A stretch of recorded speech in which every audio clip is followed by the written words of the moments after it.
You touched me, David Herbert Lawrence. The pottery house was a square, ugly, brick house girt in by the wall that enclosed the whole grounds of the pottery itself. To be sure, a privet hedge partly masked the house and its ground from the pottery yard and works, but only partly. Through the hedge could be seen the desolate yard, and the many-windowed, factory-like pottery. Over the hedge could be seen the chimneys and the outhouses. But inside the hedge, a pleasant garden and lawn sloped down to a willow pool, which had once supplied the works. The pottery itself was now closed, the great doors of the yard permanently shut. No more the great crates with yellow straw showing through, stood in stacks by the packing shed. No more the drays drawn by great horses rolled down the hill with a high load. No more the pottery lasses in their clay-colored overalls, their faces and hair splashed with grey fine mud, shrieked and larked with the men. All that was over. We like it much better, oh, much better, quieter, said Matilda Rockley. Oh, yes, assented Emmy Rockley. Her sister. I'm sure you do, agreed the visitor. But whether the two Rockley girls really liked it better, or whether they only imagined they did, is a question. Certainly their lives were much more grey and dreary now that the grey clay had ceased to spatter its mud and silt its dust over the premises. They did not quite realize how they missed the shrieking, shouting lasses, whom they had known all their lives and disliked so much. Matilda and Emmy were already old maids. In a thorough industrial district, it is not easy for the girls who have expectations above the common to find husbands. The ugly industrial town was full of men, young men who were ready to marry. But they were all colliers or pottery hands, mere workmen. The Rockley girls would have about £10,000 each when their father died, £10,000 worth of profitable house property. It was not to be sneezed at, they felt so themselves, and refrained from sneezing away such a fortune on any mere member of the proletariat. Consequently, bank clerks or nonconformist clergymen or even school teachers having failed to come forward, Matilda had begun to give up all idea of ever leaving the pottery house. Matilda was a tall, thin, graceful fair girl, with a rather large nose. She was the Mary to Emmy's Martha, that is, Matilda loved painting and music, and read a good many novels, whilst Emmy looked after the housekeeping. Emmy was shorter, plumper than her sister, and she had no accomplishments. She looked up to Matilda, whose mind was naturally refined and sensible. In their quiet, melancholy way, the two girls were happy. Their mother was dead. Their father was ill also. He was an intelligent man who had had some education, but preferred to remain as if he were one with the rest of the working people. He had a passion for music and played the violin pretty well. But now he was getting old. He was very ill, dying of a kidney disease. He had been rather a heavy whiskey drinker. This quiet household, with one servant maid, lived on year after year in the pottery house. Friends came in, the girls went out, the father drank himself more and more ill. Outside in the street there was a continual racket of the colliers and their dogs and children. But inside the pottery wall was a deserted quiet. In all this ointment there was one little fly. Ted Rockley, the father of the girls, had had 4 daughters, and no son. As his girls grew, he felt angry at finding himself always in a household of women. He went off to London and adopted a boy out of a charity institution. Emmy was 14 years old, and Matilda 16, when their father arrived home with his prodigy, the boy of 6, Hadrian. Hadrian was just an ordinary boy from a charity home, with ordinary brownish hair and ordinary bluish eyes and of ordinary rather cockney speech. The Rockley girls, there were 3 at home at the time of his arrival, had resented his being sprung on them. He, with his watchful, charity institution instinct, knew this at once. Though he was only 6 years old, Hadrian had a subtle, jeering look on his face when he regarded the 3 young women. They insisted he should address them as cousin, Cousin Flora, Cousin Matilda, Cousin Emmy. He complied, but there seemed a mockery in his tone. The girls, however, were kind-hearted by nature. Flora married and left home. Hadrian did very much as he pleased with Matilda and Emmy, though they had certain strictnesses.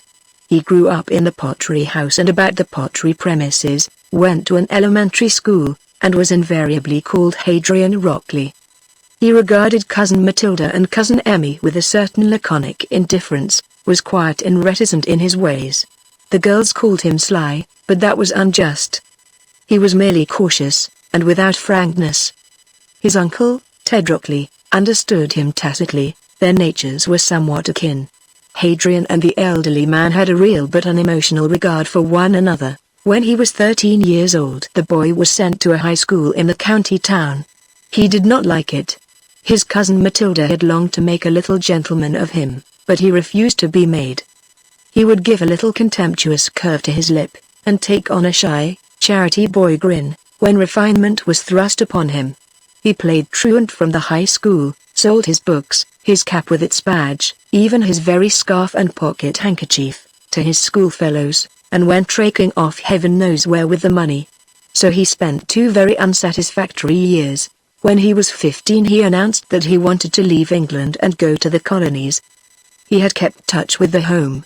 The Rockleys knew that, when Hadrian made a declaration, in his quiet, half-jeering manner, it was worse than useless to oppose him. So at last the boy departed, going to Canada under the protection of the institution to which he had belonged. He said goodbye to the Rockleys without a word of thanks, and parted, it seemed, without a pang. Matilda and Demi wept often to think of how he left them. Even on their father's face a queer look came. But Hadrian wrote fairly regularly from Canada. He had entered some electricity works near Montreal, and was doing well. At last, however, the war came. In his turn, Hadrian joined up and came to Europe. The Rockleys saw nothing of him. They lived on, just the same, in the Pottery House. Ted Rockley was dying of a sort of dropsy, and in his heart he wanted to see the boy. When the armistice was signed, Hadrian had a long leave, and wrote that he was coming home to the Pottery House. The girls were terribly fluttered. To tell the truth, they were a little afraid of Hadrian. Matilda, tall and thin, was frail in her health. Both girls were worn with nursing their father. To have Hadrian, a young man of 21, in the house with them, after he had left them so coldly 5 years before, was a trying circumstance. They were in a flutter. Emmy persuaded her father to have his bed made finely in the morning room downstairs, whilst his room upstairs was prepared for Hadrian. This was done, and preparations were going on for the arrival, when, at 10 o'clock in the morning the young man suddenly turned up, quite unexpectedly. Cousin Emmy, with her hair bobbed up in absurd little bobs round her forehead, was busily polishing the stair rods, while Cousin Matilda was in the kitchen washing the drawing-room ornaments in a lather. Her sleeves rolled back on her thin arms, and her head tied up oddly and coquettishly in a duster. Cousin Matilda blushed deep with mortification when the self-possessed young man walked in with his kit bag, and put his cap on the sewing machine. He was little and self-confident, with a curious neatness about him that still suggested the charity institution. His face was brown. He had a small moustache. He was vigorous enough in his smallness. "Well, is it Hadrian?" exclaimed Cousin Matilda, wringing the lather off her hand. "We didn't expect you till tomorrow. I got off Monday night," said Hadrian, glancing round the room. "Fancy," said Cousin Matilda. Then, having dried her hands, she went forward, held out her hand, and said, "How are you?" "Quite well, thank you," said Hadrian. "You're quite a man," said Cousin Matilda. Hadrian glanced at her. She did not look her best, so thin, so large-nosed, with that pink and white checked duster tied round her head. She felt her disadvantage. But she had had a good deal of suffering and sorrow. She did not mind any more. The servant entered, one that did not know Hadrian. "Come and see my father," said Cousin Matilda. In the hall they roused Cousin Emmy like a partridge from cover. She was on the stairs pushing the bright stair rods into place. Instinctively her hand went to the little knobs. Her front hair bobbed on her forehead. "Why?" she exclaimed, crossly. "What have you come today for?" "I got off a day earlier," said Hadrian, and his man's voice so deep and unexpected was like a blow to Cousin Emmy. "Well, you've caught us in the midst of it," she said, with resentment. Then all three went into the middle room. Mr. Rockley was dressed, that is, he had on his trousers and socks, but he was resting on the bed, propped up just under the window, from whence he could see his beloved and resplendent garden, where tulips and apple trees were ablaze. He did not look as ill as he was, for the water puffed him up, and his face kept its color. His stomach was much swollen. He glanced round swiftly, turning his eyes without turning his head. He was the wreck of a handsome, well-built man. Seeing Hadrian, a queer, unwilling smile went over his face. The young man greeted him sheepishly. "You wouldn't make a lifeguardsman," he said. "Do you want something to eat?" Hadrian looked round as if for the meal. "I don't mind," he said. "What shall you have, egg and bacon?" asked Emmy shortly. "Yes, I don't mind," said Hadrian. The sisters went down to the kitchen, and sent the servant to finish the stairs. "Isn't he altered?" said Matilda, sotto voce. "Isn't he?" said Cousin Emmy. "What a little man." They both made a grimace, and laughed nervously. "Get the frying pan," said Emmy to Matilda. "But he's as cocky as ever," said Matilda, narrowing her eyes and shaking her head knowingly, as she handed the frying pan. "Manny," said Emmy sarcastically. Hadrian's new-fledged, cocksure manliness evidently found no favor in her eyes. "Oh, he's not bad," said Matilda. "You don't want to be prejudiced against him." "I'm not prejudiced against him, I think he's all right for looks," said Emmy, "but there's too much of the little Manny about him." "Fancy catching us like this," said Matilda. "They've no thought for anything," said Emmy with contempt. "You go up and get dressed, Matilda. I don't care about him. I can see to things, and you can talk to him." "I shan't, he'll talk to my father," said Matilda, meaningful, sly. Exclaimed Emmy, with a grimace. The sisters believed that Hadrian had come hoping to get something out of their father, hoping for a legacy. And they were not at all sure he would not get it. Matilda went upstairs to change. She had thought it all out how she would receive Hadrian, and impress him. And he had caught her with her head tied up in a duster, and her thin arms in a basin of lather. But she did not care. She now dressed herself most scrupulously, carefully folded her long, beautiful, blonde hair, touched her pallor with a little rouge, and put her long string of exquisite crystal beads over her soft green dress. Now she looked elegant, like a heroine in a magazine illustration, and almost as unreal. She found Hadrian and her father talking away. The young man was short of speech as a rule, but he could find his tongue with his uncle. They were both sipping a glass of brandy, and smoking, and chatting like a pair of old cronies. Hadrian was telling about Canada. He was going back there when his leave was up. "You wouldn't like to stop in England, then?" said Mr. Rockley. "No, I wouldn't stop in England," said Hadrian. "How's that?" "There's plenty of electricians here," said Mr. Rockley. "Yes. But there's too much difference between the men and the employers over here, too much of that for me," said Hadrian. The sick man looked at him narrowly, with oddly smiling eyes. "That's it, is it?" he replied. Matilda heard and understood. "So that's your big idea, is it, my little man?" she said to herself. She had always said of Hadrian that he had no proper respect for anybody or anything, that he was sly and common. She went down to the kitchen for a sotto voce confab with Emmy. "He thinks a rare lot of himself," she whispered. "He's somebody, he is," said Emmy with contempt. "He thinks there's too much difference between masters and men, over here," said Matilda. "Is it any different in Canada?" asked Emmy. "Oh, yes, democratic," replied Matilda. "He thinks they're all on a level over there, eh?" "Well, he's over here now," said Emmy dryly, "so he can keep his place." As they talked they saw the young man sauntering down the garden, looking casually at the flowers. He had his hands in his pockets, and his soldier's cap neatly on his head. He looked quite at his ease, as if in possession. The two women, fluttered, watched him through the window. "We know what he's come for," said Emmy, churlishly. Matilda looked a long time at the neat khaki figure. It had something of the charity boy about it still. But now it was a man's figure, laconic, charged with plebeian energy. She thought of the derisive passion in his voice as he had declaimed against the propertied classes. To her father, "You don't know, Emmy. Perhaps he's not come for that," she rebuked her sister.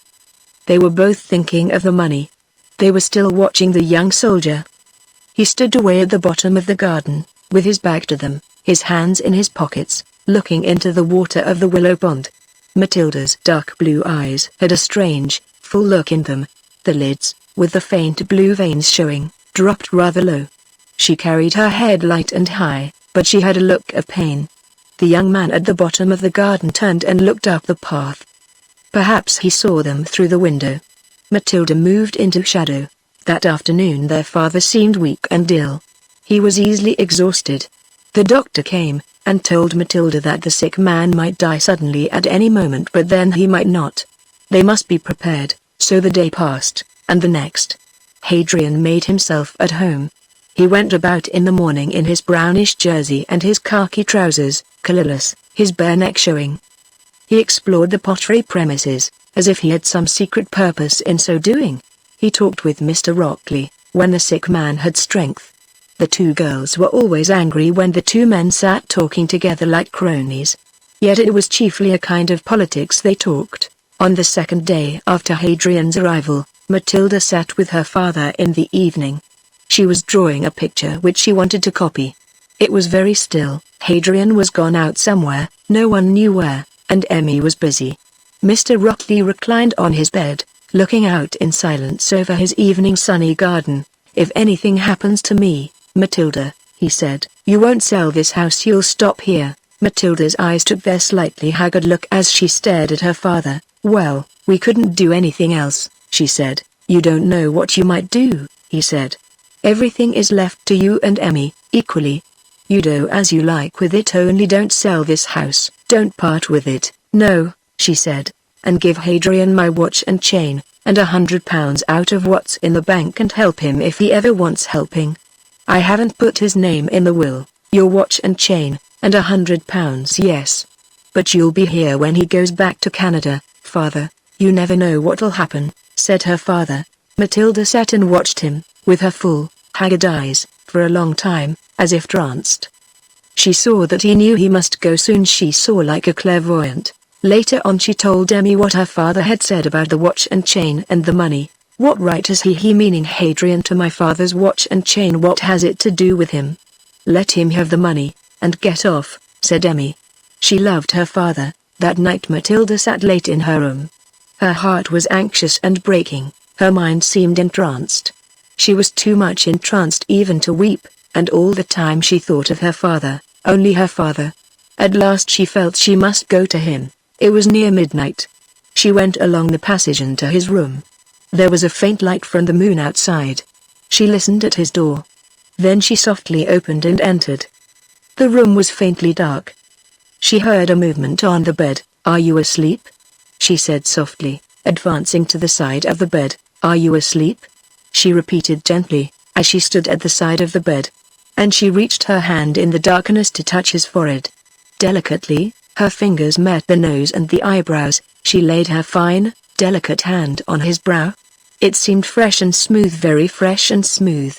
A sort of surprise stirred her, in her entranced state. But it could not waken her. Gently, she leaned over the bed and stirred her fingers over the low-growing hair on his brow. "Can't you sleep tonight?" she said. There was a quick stirring in the bed. "Yes, I can," a voice answered. It was Hadrian's voice. She started away. Instantly, she was wakened from her late-at-night trance. She remembered that her father was downstairs, that Hadrian had his room. She stood in the darkness as if stung. "It is you, Hadrian," she said. "I thought it was my father." She was so startled, so shocked, that she could not move. The young man gave an uncomfortable laugh, and turned in his bed. At last she got out of the room. When she was back in her own room, in the light, and her door was closed, she stood holding up her hand that had touched him, as if it were hurt. She was almost too shocked. She could not endure. "Well," said her calm and weary mind, "it was only a mistake, why take any notice of it?" But she could not reason her feelings so easily. She suffered, feeling herself in a false position. Her right hand, which she had laid so gently on his face, on his fresh skin, ached now, as if it were really injured. She could not forgive Hadrian for the mistake. It made her dislike him deeply. Hadrian too slept badly. He had been awakened by the opening of the door, and had not realized what the question meant. But the soft, straying tenderness of her hand on his face startled something out of his soul. He was a charity boy, aloof and more or less at bay. The fragile exquisiteness of her caress startled him most, revealed unknown things to him. In the morning she could feel the consciousness in his eyes, when she came downstairs. She tried to bear herself as if nothing at all had happened, and she succeeded.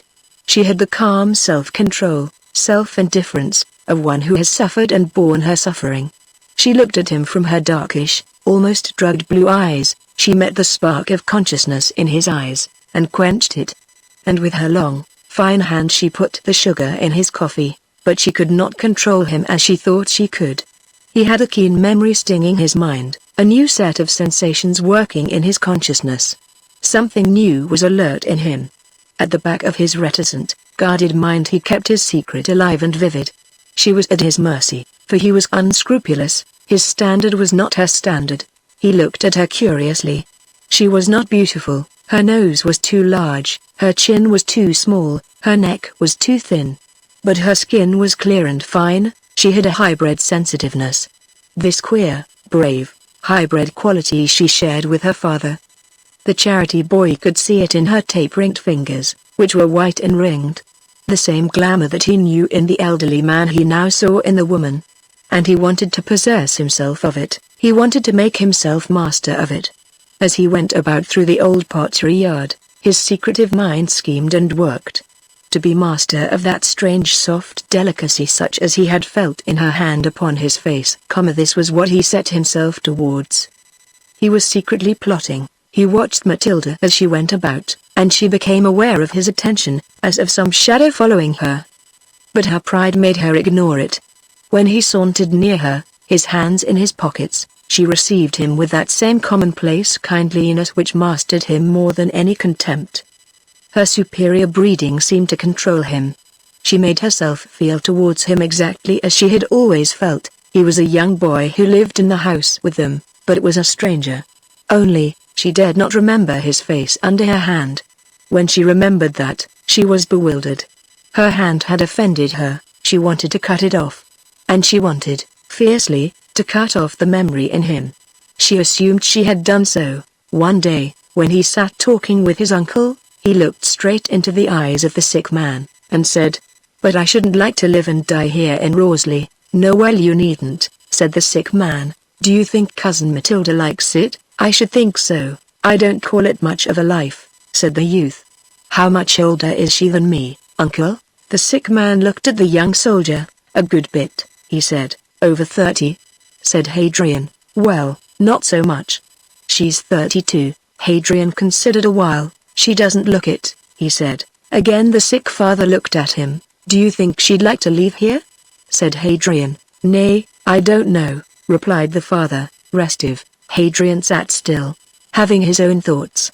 Then in a small, quiet voice, as if he were speaking from inside himself, he said, "I'd marry her if you wanted me to." The sick man raised his eyes suddenly, and stared. He stared for a long time. The youth looked inscrutably out of the window. "You," said the sick man, mocking, with some contempt. Hadrian turned and met his eyes. The two men had an inexplicable understanding. "If you wasn't against it," said Hadrian. "Nay," said the father, turning aside, "I don't think I'm against it. I've never thought of it." But Emmy's the youngest." He had flushed, and looked suddenly more alive. Secretly he loved the boy. "You might ask her," said Hadrian. The elder man considered. "Hadn't you better ask her yourself?" he said. "She'd take more notice of you," said Hadrian. They were both silent. Then Emmy came in. For 2 days Mr. Rockley was excited and thoughtful. Hadrian went about quietly, secretly, unquestioning. At last the father and daughter were alone together.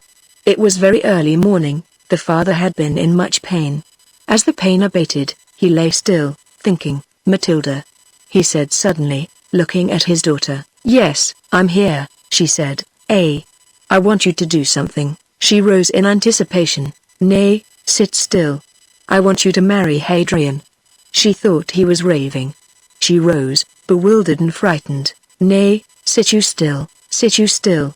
You hear what I tell you, but you don't know what you're saying, father." I know well enough. I want you to marry Hadrian, I tell you." She was dumbfounded. He was a man of few words. "You'll do what I tell you," he said. She looked at him slowly. "What put such an idea in your mind?" she said proudly. He did. Matilda almost looked her further down. Her pride was so offended. Why, it's disgraceful, she said. Why? She watched him slowly. What do you ask me for? She said. It's disgusting. The lad's sound enough, he replied, testily. You'd better tell him to clear out, she said, coldly. He turned and looked out of the window. She sat flushed and erect for a long time. At length her father turned to her, looking really malevolent. If you won't, he said, you're a fool, and I'll make you pay for your foolishness, do you see? Suddenly a cold fear gripped her. She could not believe her senses. She was terrified and bewildered. She stared at her father, believing him to be delirious, or mad, or drunk. What could she do? I tell you, he said. I'll send for Whittle tomorrow if you don't. You shall neither of you have anything of mine. Whittle was the solicitor. She understood her father well enough. He would send for his solicitor, and make a will leaving all his property to Hadrian. Neither she nor Emmy should have anything. It was too much. She rose and went out of the room, up to her own room, where she locked herself in. She did not come out for some hours. At last, late at night, she confided in Emmy. The sliving demon, he wants the money, said Emmy. My father's out of his mind. The thought that Hadrian merely wanted the money was another blow to Matilda.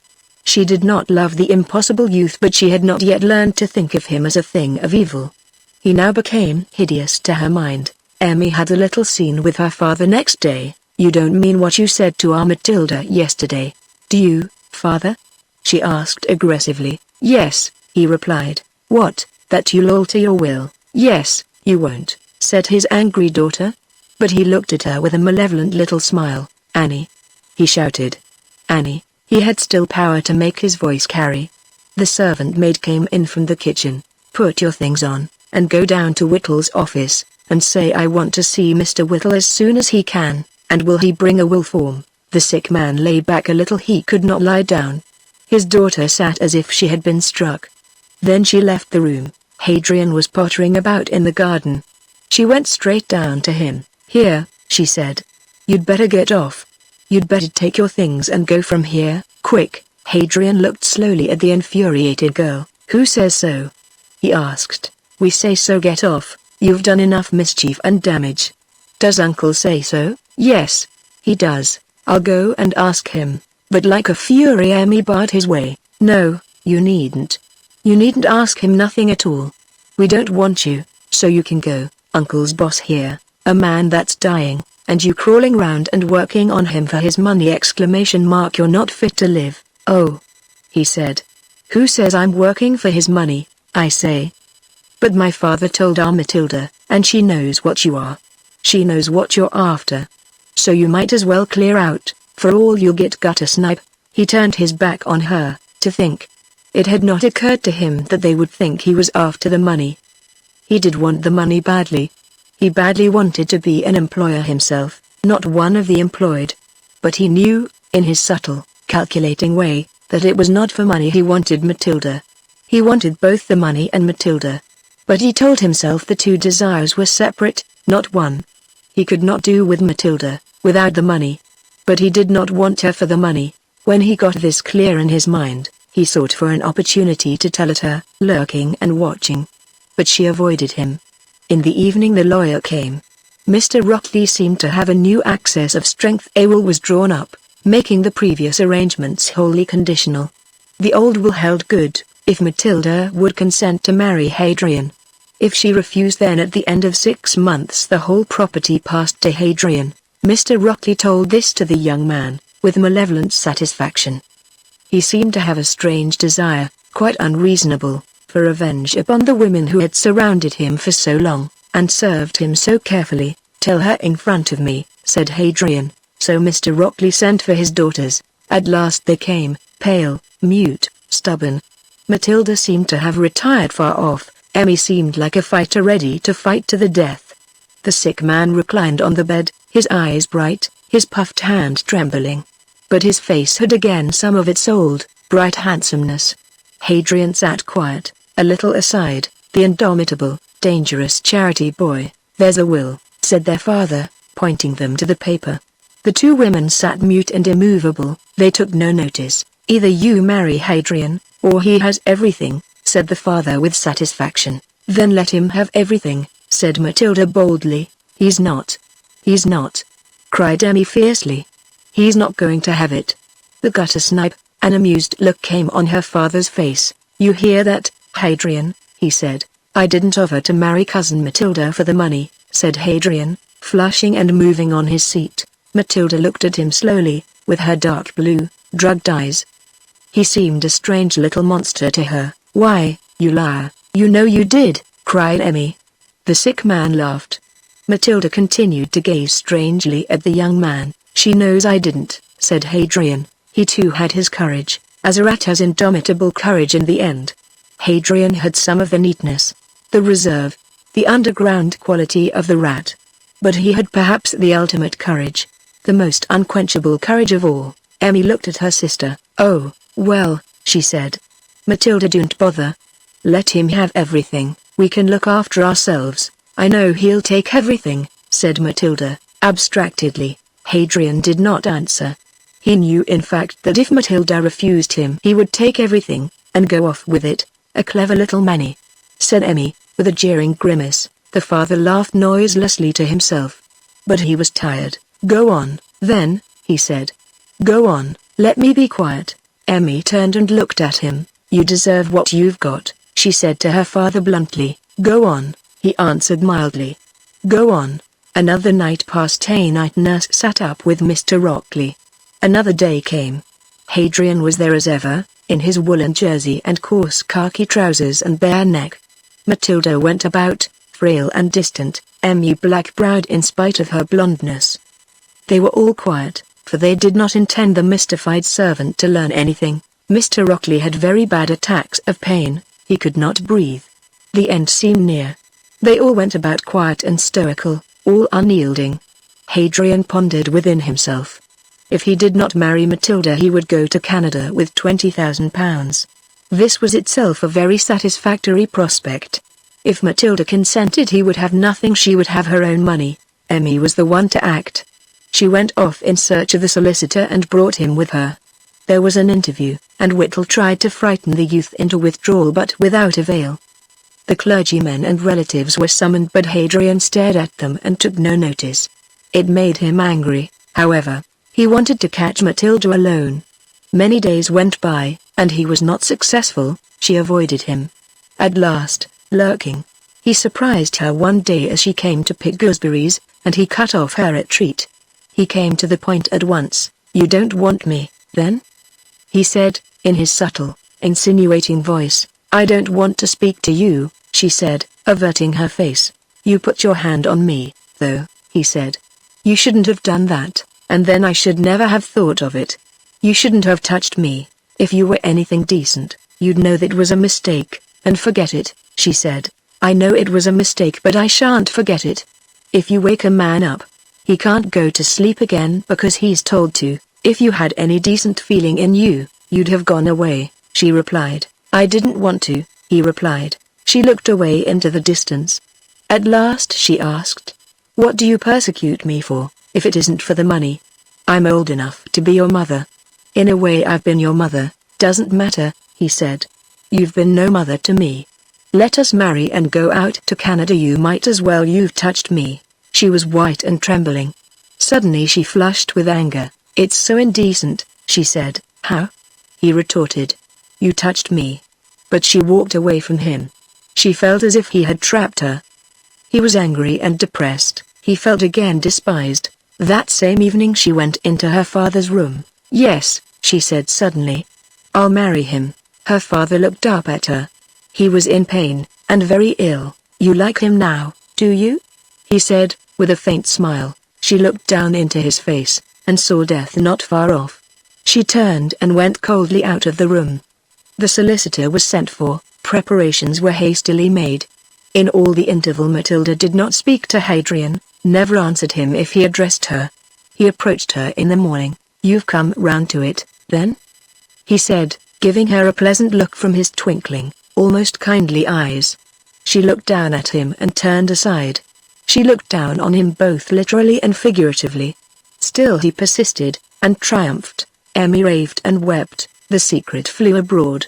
But Matilda was silent and unmoved. Hadrian was quiet and satisfied. and nipped with fear also. But he held out against his fear. Mr. Rockley was very ill, but unchanged. On the third day the marriage took place.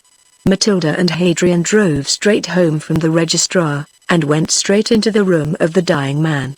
His face lit up with a clear twinkling smile. "Hadrian, you've got her?" he said, a little hoarsely. "Yes," said Hadrian, who was pale round the gills. My lad, I'm glad you're mine," replied the dying man. Then he turned his eyes closely on Matilda. "Let's look at you, Matilda," he said. Then his voice went strange and unrecognizable. "Kiss me," he said. She stooped and kissed him. She had never kissed him before, not since she was a tiny child. But she was quiet, very still. "Kiss him," the dying man said. Obediently, Matilda put forward her mouth and kissed the young husband. "That's right. That's right," murmured the dying man.